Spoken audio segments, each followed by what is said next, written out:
아직도 난 당신 뜻을 알 수 없어. 왜 모든 걸 내던지고 가버렸나? 좀 더 멋진 다른 방법 없었을까? 왜 하필 그 시절 그 시간을 택한 걸까? 이게 사실 좀 밍밍하죠. 근데 이게 원래 락이에요. 아직도 난 당신 뜻을 알 수 없어. 뭐 이렇게. 아무튼 그런 느낌으로 들으세요. 2025년 여기라면 끝내줄 텐데. 뉴스, 잡지, 인터넷도 없던 그 옛날에 난 모르겠어, 난 모르겠어. 알고 싶어요, 알고 싶어요. 왜 희생했나요? 뭘 위해? 왜 그런 희생을 하셨나요? 하늘나라 친구들은 어떠세요? 그중 누가 당신께 뽑혔을까요? 부처님 그분과는 사이 좋으세요? 마호멧이 옮겼다는 사는 진짜인가요? 위대함과 바꾼 죽음 만족하시나요? 실수인가 계획인가 죽음인가? 당신은 누구인가요? 무엇을 위해서 희생한 것인가요? 당신은 누구인가요? 무엇을 위해서 희생하신 건가요?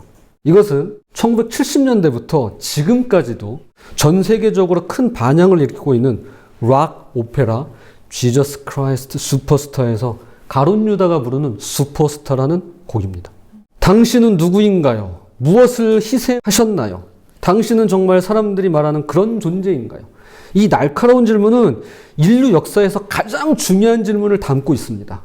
스마트폰을 손에 쥐고 AI와 대화하는 첨단 시대를 살아가는 우리에게도 이 질문은 여전히 해결되지 않은 숙제로 남아 있습니다. 역사상 어떤 인물도 이 나사렛 출신 목수만큼 많은 질문과 논쟁, 헌신과 반대를 일으키지 않았더랬습니다. 2000년이 훌쩍 지난 지금도 그의 이름은 어떤 사람에게는 희망과 구원을, 또 다른 이들에게는 의문과 회의를 불러일으킵니다. 지금까지 우리는 하나님께서 이스라엘이라는 한 민족을 통해 어떻게 구원의 드라마를 펼쳐오셨는지 보았습니다. 노예에서 자유인으로, 그리고 거룩한 백성과 제사장 나라로 부름받았지만 그들은 결국 하나님 대신 인간 왕을 선택했고 그 결과는 분열과 패망 그리고 포로의 길이었습니다.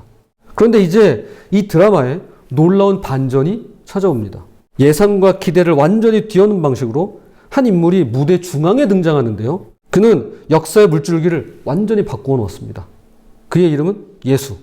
그는 도대체 누구였을까요? 오늘 예루살렘에 입성하는 종료주의를 맞아 예수, 그분을 만나는 시간이 되었으면 좋겠습니다. 자, 첫째로 우리는 강한 왕을 원했습니다. 우리는 강한 왕을 원했습니다. 여러분, 인류는 항상 강한 왕을 원했더랬습니다. 이스라엘 백성도 마찬가지였습니다. 이미 살펴본 것처럼 하나님이 그들의 진정한 왕이셨음에도 불구하고 눈에 보이는 왕, 전쟁에서 싸우는 왕, 그들을 다른 민족들처럼 강하게 만들어줄 왕을 원했습니다. 그렇게 세워진 왕들은 어땠나요?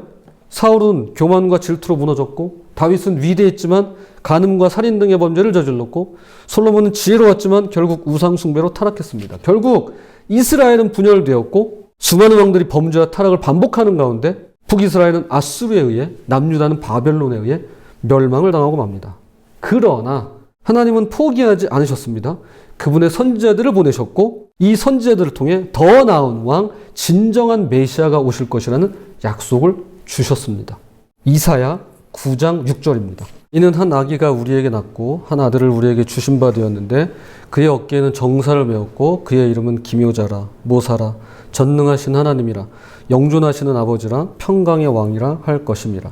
포로 이후 고국으로 돌아온 유대인들은 로마의 제국의 압제 아래 이 약속을 더욱 간절히 붙들었습니다. 우리에게 왕을 주신대, 기묘자래, 모사래, 전능하신 하나님이래, 평강의 왕이래, 붙들었습니다. 그들은 그렇게 다시 한번 강한 왕을 기다렸습니다. 강한 왕. 로마의 무자비한 군대를 물리치고 다윗의 왕국을 회복하며 이스라엘의 평화와 번영을 가져올 강한 왕을 말이죠. 마치 신구약 중간기 때 유대인 제사장 가문인 마카비 가문이 시리아의 지배에서 잠시 이스라엘의 독립을 쟁취했던 것처럼 새로운 왕이 나타나 로마의 압제에서 보란듯이 이스라엘을 구원해 주기를 갈망했습니다. 교우 여러분, 실상은 우리도 다르지 않다고 생각합니다. 우리도 종종 강한 왕을 원합니다. 아니, 항상 강한 왕을 원합니다. 강한 지도자, 우리의 문제를 해결해 줄 왕, 원수를 물리쳐 줄 왕, 우리를 성공과 번영으로 이끌어 줄 왕을 말이죠. 그러나 하나님의 계획은 항상 우리의 기대를 넘어선다는 것입니다. 그렇다면 하나님은 인류의 이런 갈망에 어떻게 응답하셨을까요? 우리가 강한 왕을 원할 때 하나님은 어떤 왕을 보내셨을까요? 자, 이것이 두 번째인데요. 우리는 다른 왕을 만났습니다. 우리는 다른 왕을 만났습니다. 역사를 보면 인류는 끊임없이 더 나은 세상을 만들기 위해 노력해왔습니다. 수많은 왕들과 지도자들이 등장하여 문명과 제도를 건설했습니다. 하지만 결국 무언가가 항상 부족했는데요. C.S. 루이스는 이런 인류의 갈망과 실패를 날카롭게 분석합니다. 그는 인간은 하나님이라는 연료로만 작동하도록 설계되었다라고 말합니다. 마치 디젤차에 휘발유를 넣으면 작동하지 않는 것뿐만 아니라 엔진이 망가지듯이 하나님 없이 행복을 찾으려는 인류의 모든 시도는 실패할 수밖에 없다는 것입니다. 잠시 그의 글을 인용하겠습니다. 하나님은 하나님과 상관없는 행복이나 평화를 주실 수 없습니다. 그런 것은 세상에 존재하지 않기 때문입니다. 이것이 역사를 푸는 열쇠입니다. 인간은 여러 문명을 건설했고 훌륭한 제도들을 고안했습니다. 그러나 매번 무언가가 잘못되었습니다. 언제나 몇 가지 치명적인 결함 때문에 이기적이고 잔인한 인간들이 우두머리가 되었고 모든 것을 비참한 파멸로 몰고 갔습니다. 사실상 이 기계는 망가졌습니다. 출발은 잘한 것 같았고 처음 얼마간은 제대로 가는 것 같았지만 곧 고장나 버렸습니다. 인간은 잘못된 연료를 넣고 달리려고 하고 있는 것입니다. 그는 어떻게 해야 할까라는 질문에 하나님께서 몇 가지 방식으로 인류에게 접근하셨다고 설명합니다. 먼저 우리에게 옳고 그른 것에 대한 분별력, 즉 양심을 주셨습니다. 둘째로 하나님은 제가 좋은 꿈이라고 부르는 것을 인류에게 보내주셨습니다.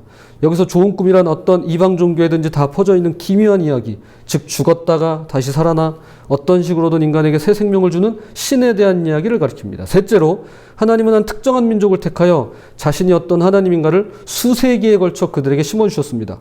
그들이 바로 유대 민족이며 그렇게 심어주신 과정을 기록한 책이 바로 구약 성경입니다. 그렇죠? 그게 우리가 지난주까지 9번에 걸쳐서 살펴본 구약의 내용입니다. 이어서 C.S. 루이스는 다음과 같이 말합니다. 그런데 정말 충격적인 사건은 그 다음에 일어났습니다. 이 유대인 가운데 한 남자가 갑자기 나타나 하나님으로 자처하며 다니기 시작한 것입니다. 그는 자신에게 사람들의 죄를 용서해 줄 권한이 있다고 주장했습니다. 그리고 자기가 전부터 항상 존재해왔다고 말했습니다. 또 마지막 날 다시 와서 세상을 심판하겠다고도 했습니다. 인류 역사상 이보다 더 충격적인 주장이 있을까요? 유대인 청년 하나가 갑자기 나타나서는 자신이 하나님이라고 다니기 시작했다는 것입니다. 이 부분은 정말 진지하게 생각해 볼 필요가 있습니다. 그의 이름은 나사렛 출신의 예수. 그는 평범한 가정에서 태어났습니다. 그의 아버지는 목수였고요. 그도 같은 일을 했습니다. 아무도 그에게 주목하지 않았습니다. 주목할 필요도 없었습니다. 하지만 30세쯤 되었을 때 그는 전혀 다른 메시지를 선포하기 시작했는데요. 마가복음 1장 15절입니다. 이르시되 때가 찼고 하나님의 나라가 가까이 왔으니 회개하고 복음을 믿으라 하시더라. 여기서 회개하라는 말은 도덕적, 윤리적, 법적 죄를 돌이키라는 것 이상입니다. 우리는 자꾸 도덕적인 죄, 윤리적인 죄, 법적인 죄로 축소시킵니다. 그러나 이것은 그 이상인데요. 삶의 방식 자체를 돌이키라는 의미입니다. 마치 군대에서 앞으로 갓 하다가 뒤로 돌아갓 명령하면 방향을 완전히 바꾸는 것과 같습니다. 돌이키는 것, 방향 전환, 기존 질서에 따라 걷지 않고 다른 방식으로 사는 것입니다. 즉 예수는 이렇게 말하는 겁니다. 여러분의 삶의 방식을 바꿉시다 라고 말하는 것입니다. 그럼 왜 삶의 방식을 바꿔야 할까요? 하나님의 나라가 가까이 왔기 때문입니다.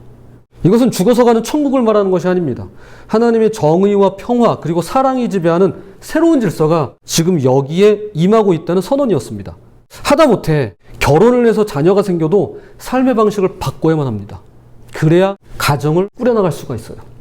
그런데 지금 예수는 기존의 세상 질서를 따라 걷지 말고 하나님의 방식으로 이 세상을 다르게 살아가라고 초청하는 것입니다. 왜요? 하나님의 나라가 가까이 왔으니까. 이것은 단순한 종교적 구호가 아니었습니다. 세상의 통치권이 바뀌었다는 선언이었습니다. 모든 권세와 권력의 새로운 중심이 지금 여기 와 있다는 선포였습니다. 그리고 그 중심은 다름 아닌 이 나사렛 출신의 목수 예수라는 것이었습니다. 그가 병자들을 고칠 때 내 죄가 사함받았느니라고 선언하신 일이 있었습니다. 당연히 종교 지도자들은 신성모독이라고 오직 하나님 한 분 외에 누가 능히 죄를 사하겠느냐라며 있을 수 없는 일이라고 보았습니다. 그렇죠. 이것은 가공할 만한 주장입니다. 용서라는 게 당사자를 제외한 누구도 다른 사람의 죄를 대신 용서할 수 없습니다. 가령 여러분이 제 발을 밟았을 때 제가 여러분을 용서하는 겁니다. 여러분이 제 돌을 훔쳐갔을 때 제가 여러분을 용서하는 겁니다. 그런데 예수는 마치 자신이 피해자인 양, 모든 이가 자신에게 죄를 지은 것처럼 말하고 있는 것입니다. 내 죄를 용서해 주겠다라고 말이죠. 이것은 오직 하나님만이 하실 수 있는 주장입니다. 그러나 이 놀라운 권위와 능력 뒤에는 깊은 연민과 감정이 있었습니다. 그는 나인성 과부의 죽은 아들을 보고 불쌍히 여겨 그를 살리셨습니다. 배고픈 무리를 보시고서는 불쌍히 여기서 그들을 먹이셨습니다. 친구 나사로가 죽었을 때는 눈물을 흘리셨습니다. 언제나 인간적인 고뇌와 감정들이 그 속에 담겨 있었습니다. 예수는 제자들과 함께 먹고 마시며 웃고 울었습니다. 그는 그들의 어리석음을 때로는 답답해하셨고 때로는 믿음에 감탄하셨습니다. 마지막 만찬 자리에서는 제자들과의 깊은 교제를 갈망하며 함께 시간을 보내기도 하셨습니다. 교우 여러분, 우리는 지금 전혀 다른 왕을 만나고 있는 것입니다. 군마가 아닌 말씀으로 권위를 세우시는 왕, 칼이 아닌 사랑으로 다스리시는 왕, 강제가 아닌 자발적 헌신을 요구하시는 그런 왕 말이죠. 이것은 이스라엘이 예상했던 그런 왕의 모습이 아니었습니다. 또한 우리가 기대하는 왕의 모습도 아닐 것입니다. 그러나 이것이야말로 하나님께서 세상에 보내신 진정한 왕의 모습이었습니다. 그런데 이 참된 왕에게도 중대한 선택의 순간이 있었는데요. 자, 세 번째로 우리는 유혹받는 왕을 보았습니다. 그는 유혹받는 왕이었습니다. 예수에게도 갈림길이 있었습니다. 그는 광야에서 40일 동안 금식한 후 마귀의 3가지 유혹을 받았습니다. 이 유혹들은 단순히 개인적 시험이 아니라 메시아, 즉 구원자로서 어떤 종류의 왕이 될 것인가에 대한 근본적인 시험이었습니다. 첫 번째 유혹은 경제적 권력이었습니다. 경제적 권력. 누가복음 4장 3절입니다. 마귀가 이르되 내가 만일 하나님의 아들이여든 이 돌들에게 명하여 떡이 되게 하라. 이것은 빵의 왕이 되라는 유혹이었습니다. 재물의 왕이 되라는 유혹이었습니다. 사람들의 배를 채워주고 경제적 풍요를 가져다줘 그들의 충성을 사라는 것이었습니다. 오늘날로 말하면 경제 성장만 가져다주면 모든 것이 용서된다는 논리와 같습니다. 예수가 얼마나 쉽게 이 유혹에 넘어갈 수 있었을까요? 그는 실제로 5,000명을 먹이셨을 때 사람들이 억지로 그를 왕으로 삼고자 했습니다. 하지만 그들을 피해서 혼자 산으로 가셨습니다. 그는 물질적 풍요보다 영의 왕식을 주고자 했기 때문입니다. 두 번째 유혹은 정치적 권력이었습니다. 누가복음 4장 7절입니다. 그러므로 내가 만일 내게 절하면 다 내 것이 되리라. 이것은 힘으로 천하만국을 정복하라는 유혹이었습니다. 역사상 수많은 정복자들이 이 유혹에 넘어갔고 지금도 넘어가고 있는데요. 그 결과는 항상 비참하게 끝났습니다. 얼마나 많은 사람들이 예수에게 와 로마를 무너뜨리고 이스라엘을 해방시키는 정치적, 군사적 메시아가 되어주기를 바랬을까요? 그 중에 제자도 하나 있죠? 가룟 유다. 그러나 요한복음 18장에서 이렇게 대답할 뿐이었습니다. 내 나라는 이 세상에 속한 것이 아니니라. 그는 권력과 지배의 왕국이 아닌 사랑과 정의의 왕국을 세우고자 했습니다. 세 번째 유혹은 종교적 권력이었습니다. 누가복음 4장 9절입니다. 또 이끌고 예루살렘으로 가서 성전 꼭대기에 세우고 이르되 내가 만일 하나님의 아들이여든 여기서 뛰어내리라. 이것은 화려한 기적으로 사람들을 놀라게 하고 종교적 권위로 그들을 지배하라는 유혹이었습니다. 지금껏 그리고 앞으로 얼마나 많은 종교 지도자들이 이 유혹에 빠져왔으며 또한 빠지게 될까요? 저도 예외이지 않습니다. 예수는 기적을 행했지만 그것은 과실을 위해서가 아니라 연민에서 비롯된 것이었습니다. 그는 종종 치유받은 사람에게 아무에게도 이르지 말라라고 당부하셨는데요. 종교적 권위를 내세우기보다는 오히려 겸손하게 섬기셨습니다. 즉 예수는 이 모든 유혹을 거부했습니다. 정치, 경제, 종교 이 모든 권력을 쥐고 세상을 지배하는 왕이 되기를 거부했습니다. 대신 섬김과 희생의 길을 선택한 것입니다. 마가복음 10장 45절입니다. 인자가 온 것은 섬김을 받으려 함이 아니라 도리어 섬기려 하고 자기 목숨을 많은 사람의 대속물로 주려 함이니라. 이것이 예수가 보여주는 참된 왕의 모습입니다. 자, 마지막 네 번째로 우리는 섬기는 왕을 맞이했습니다. 우리는 섬기는 왕을 맞이했습니다. 마침내 오늘이죠. 종료주일의 그날이 찾아왔습니다. 예수는 군마가 아닌 나귀를 타고 예루살렘에 입성합니다. 이것은 스가랴의 예언 그대로였습니다. 스가랴 9장 9절 시온에 따라 크게 기뻐할지어다 예루살렘에 따라 즐거이 부를지어다 보라 내 왕이 내게 임하시나니 그는 공의로우시며 구원을 베푸시며 겸손하셔서 나귀를 타시나니 나귀의 작은 것 곧 나귀 새끼니라. 군중들은 환호했습니다. 오늘 본문에서 백성들은 이렇게 외칩니다. 찬송하리로다. 주의 이름으로 오시는 왕이여 하늘에는 평화요 가장 높은 곳에는 영광이로다. 사람들은 200년 전 잠시나마 이스라엘의 독립을 쟁취했던 유다 마카비 장군이 바로 그 똑같은 길을 입성할 때처럼 풍요와 명예 그리고 생명과 승리를 상징하는 종려나무 가지를 열렬히 흔들며 예수를 환영했습니다. 200년 전 마카비 장군이 들어올 때와 똑같은 모습으로 말이죠. 세계 3대 영화제 중 하나인 프랑스 칸 영화제에서 최고상이 황금 종려상입니다. 2019년 봉준호 감독이 기생충이란 영화로 그 상을 탔죠. 여기서 종려가 바로 종려나무 가지입니다. 그러니까 최고라는 거예요. 즉 사람들은 여전히 강한 왕, 로마에 대항할 왕, 정치적인 해방을 가져올 왕을 기대하며 예수를 승리자로 왕으로 맞이하고 있었던 것입니다. 그러나 예수는 그런 왕이 아니었습니다. 전혀 다른 왕이었습니다. 신학자 톰 라이트는 이렇게 말합니다. 인용하겠습니다. 과연 그들의 꿈은 실현되고 있었다. 다만 그들이 상상했던 방식으로는 아니었다. 그분은 그들이 기대하던 왕이 아니었다. 각종 보석과 상아를 물린 옥좌에 앉아 정의와 지혜를 베풀던 옛 군주들과 같지 않았다. 일부 사람들이 원하던 위대한 무인왕도 아니었다. 군사를 일으켜 말을 타고 선두에서 싸움터로 달려가지 않으셨다. 대신 그분은 나귀를 타셨다. 그리고 우셨다. 무너져야만 하는 꿈 때문에 우셨고 지지자들의 영혼을 찌를 칼 때문에 우셨다.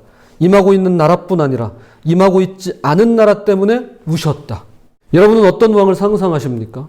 아마도 화려한 옷을 입고 보석으로 장식된 왕관을 쓰고 높은 보좌에 앉아있는 모습일 겁니다. 오늘날 우리 사회에서도 왕처럼 대접받고자 하는 사람들이 왕 눈에 띕니다.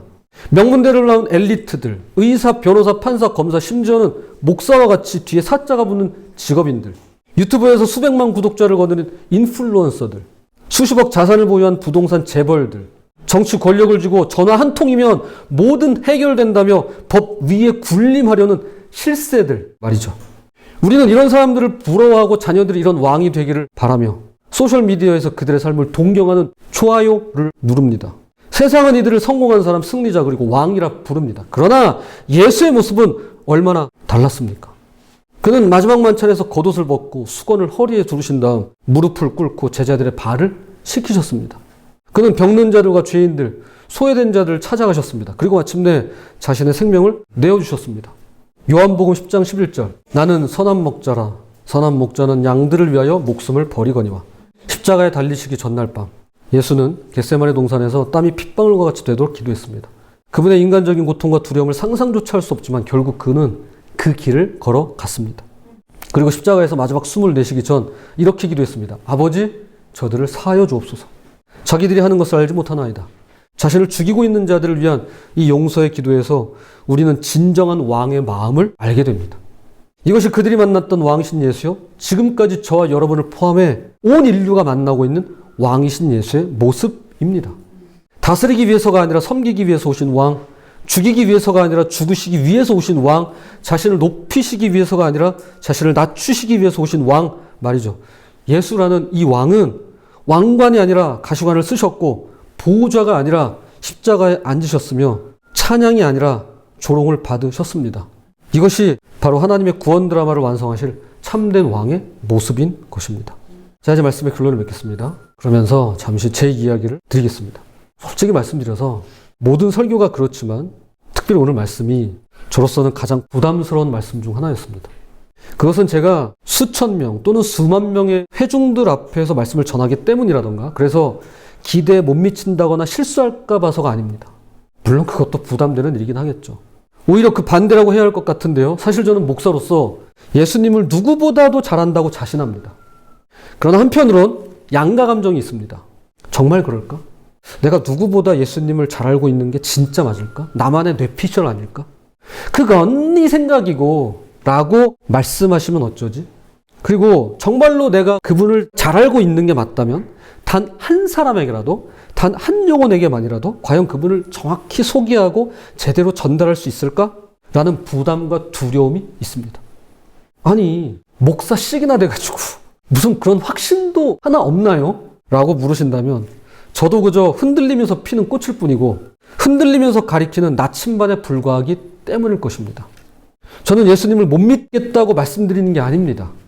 제 자신을 못 믿겠다고 말씀드리는 것입니다. 이것은 마치 너무나도 잘 알고 있다고 생각하는 무언가 또는 누군가를 막상 설명하려 들 때 뭐라고 말해야 좋을지 모르겠는 것과 비슷합니다.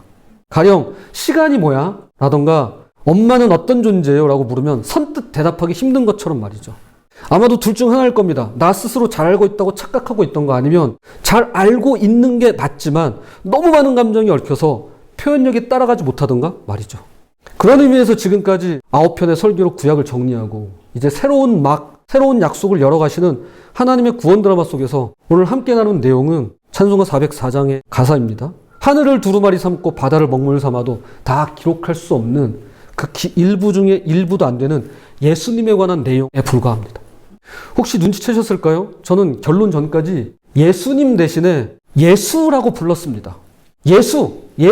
예수라고 했습니다. 그게 뭐 대수냐 싶겠지만 뒤에 님자를 붙이지 않은 이유는 좀 더 객관적으로 살펴보기 위함이었습니다. 예수가 그리스도인에게만 왕이 아니라 온 인류에게 왕으로 오셨음을 알리고 전달하고 싶었기 때문입니다. 실제로 우리 가운데 어떤 분은 예수님이 왕이라는 사실을 누구보다도 잘 알고 있을 것입니다. 여러분에게는 왕이겠죠. 하지만 이상하게도 그분이 왕이라는 사실은 그다지 크게 중요하지 않을 수도 있습니다.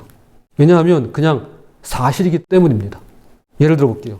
지구가 오늘도 쉬지 않고 시속 1670km의 속도로 돌고 있는 게 사실인 것처럼 여러분 시속 1670km의 속도로 돌고 있습니다. 지구가. 또한 사흘 뒤 304명의 사망자를 낸 세월호 11주기를 맞이하는 게 사실인 것처럼 말이죠. 그러나 한번 상상해 보세요. 만약에 이것이 사실이 아니라 사건이 된다면 어떻게 될까요? 이게 그냥 사실이 아니라 나에게 일어난 사건이 된다면 어떻게 변할까요? 이건 전혀 다른 차원의 문제가 될 것입니다. 1670km의 속도로 자전이 사실이 아니라 내게 일어난 사건이 된다면 내가 오늘 경험할 수 있는 가장 좋은 일 중에 하나가 될 것입니다. 아니 1670km 돌고 있는데 내가 지금 멀쩡하다고? 이게 얼마나 감사한 일이야. 최고의 급빔 중 하나일 것입니다. 또한 세월호 침몰이 그냥 사실이 아니라 내 가족에게 내 자녀에게 일어난 사건이 된다면 분명한 건 지금처럼은 살 수 없을 것입니다. 이제 내일부터 고난주간이 시작됩니다. 이 특별한 순간을 이렇게 자문하면서 맞이하면 어떨까요? 예수님은 내게 누구인가? 단순한 사실인가? 아니면 내 삶을 뒤흔드는 사건인가? 그리고 그 대답에 따라 행동하며 살아보는 겁니다. 한 주간만. 섬기는 왕을 만났다면 우리도 섬기는 삶을 사는 것이 마땅할 것이고 십자가의 왕을 만났다면 우리도 자신을 부인하는 삶을 사는 것이 당연할 것입니다. 예수님께서 제자들에게 던졌던 질문을 이 시간 저 여러분에게도 똑같이 하시는 것만 같습니다. 너희는 나를 누구라 하느냐? 너희는 나를 누구라 하느냐? 부디 단순 사실이 아니라 각자의 사건이 되시기를 주님의 이름으로 부탁을 드립니다.